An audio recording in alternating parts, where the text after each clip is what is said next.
안녕하세요. 네팔 선교를 다녀온 24기 송효정 자매입니다. 저는 학교 사역을 담당하게 되었고요. 유치부 팀장으로 가게 되어서 처음에 큰 사역의 정보가 없어가지고 124명의 유치부 아이들을 수업을 해야 된다라는 얘기만 듣고 가게 되었습니다. 그래서 한 반이 될지 두 반이 될지 확실하지 않은 상황이어서 최대한 저희들 유치부 팀원으로 계신 6분이 각자 사역 준비를 하고자 노력을 하였습니다.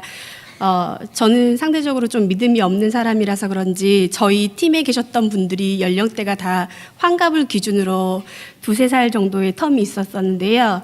그래서 뭔가 수업이 갔을 때 현장에서 4개나 5개 반으로 나뉠까 봐 제가 수업 가이드라인을 확실하게 재워서 정확한 정보를 드려야 된다라는 그런 필요 이상의 책임감으로 기도를 굉장히 열심히 했었습니다. 근데 막상 가서 그 팀이 5반으로 나뉘게 되고 그 수업을 하나하나 하는 가운데 하나님께서는 특별하게 함께 저희들과 함께 해주셨습니다. 손주를 보던 그런 스킬들을 활용하셔서 아이들과 제가 준비한 수업 내용과 전혀 무관하게도 충분하게 놀아주시기도 하셨고요. 아들을 3명 가지신 형제님께서는 아이들과 몸으로 놀아주던 것들을 활용해서 제가 준비한 것 그 이상의 수업들을 충분히 함께 해주셨습니다.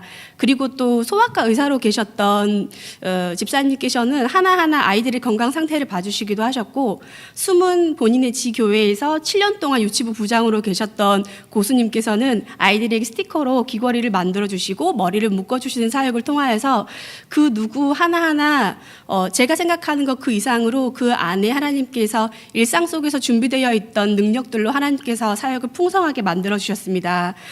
그리고 저희가 이제 2번째 날에 포카라 지역에서 사랑곳이라는 산에 올라갔었는데요.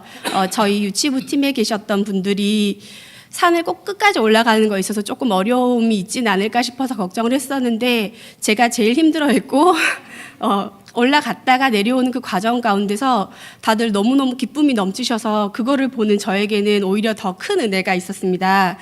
그리고 저희가 지역교회에 마지막 날에 방문하게 되었었는데요. 귀신 들린 가정에서 자라게 된 자매 이야기를 들었습니다.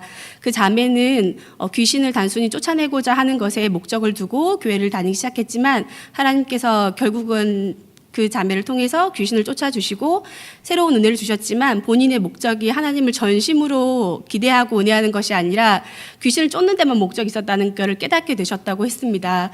근데 그 말씀을 듣는 가운데 마지막에 그 자매께서 말씀하시기를 우리는 여전히 가난하고 우리 집은 여전히 어려움이 있다. 그리고 여전히 내 삶이 나아진 것은 하나도 없지만 내 마음 가운데 평안이 있었다라는 말씀을 듣는데 되게 제가 스스로 되게 많이 감동을 받았습니다.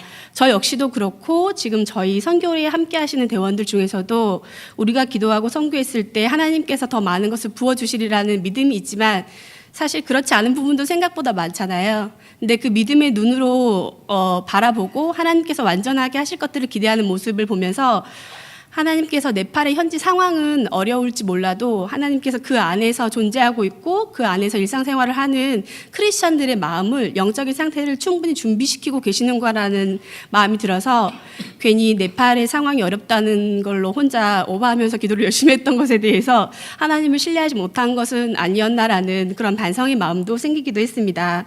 그리고 재소자 아이들과 그다음에 고아원 사역을 하는 곳에 갔었는데요. 상대적으로 재소자 자녀들이나 고아원에 있는 아이들이 좀 어두울 거라고 예상이 되었는데 아이들 입에서 예수 우리 왕이여 그 찬양을 같이 부르면서 예배를 드리는데 아이들 표정 자체가 처음부터 되게 밝았어요. 되게 맑고 그리고 또 사역하는 가운데서도 다른 학교에서보다 애들이 더 영어를 더 잘하는 모습도 보았습니다. 그래서 하나님을 믿는 사람들은 어느 땅이든지 간에 그 안에 어두운 상황이 있더라도 그 안에 빛이 존재하는구나라는 것을 또 한 번 볼 수 있었고요. 그리고 이거는 지극히 부끄러운 저의 개인적인 고백인데 사실 보기와 달리 제가 무용을 전공하였습니다. 네. 근데 하나님께서는 제 개인적으로는 왠지 무용가라고 하면 좀 더 야위어야 될 것 같고 좀 더 라인이 길어야 될 것 같기도 하지만 사실 저는 그렇지 않거든요. 근데 하나님께서 사용하시고자 하니까 녹슨 칼날도 무딘 칼날도 하나님 손에 잡혔을 때 충분히 사용해 줄 수 있는 것을 저한테 체험하게 하셨고 저의 상황이 어떠함이 아니라 하나님의 계획이 완전하심을 신뢰할 수 있는 기회를 허락해 주셨습니다.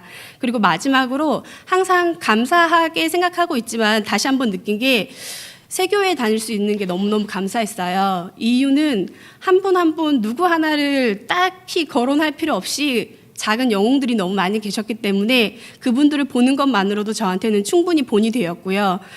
그 네팔이라는 곳에서도 사실상 계급이라는 게 존재하긴 했었는데요. 예수님을 믿기 때문에 그 계급이라는 게 아무런 문제가 되지 않았다고 해요. 저 역시도 이번 선교를 통해서 사회에서 만났으면 만나기 힘들었을 다양한 분야에 계시는 분들을 만나보면서 예수님을 믿고 그리고 새교회를 다니면서 하나님 안에서 우리가 한 가족이 되었음을 느낄 수 있어서 그것이 가장 감사했습니다.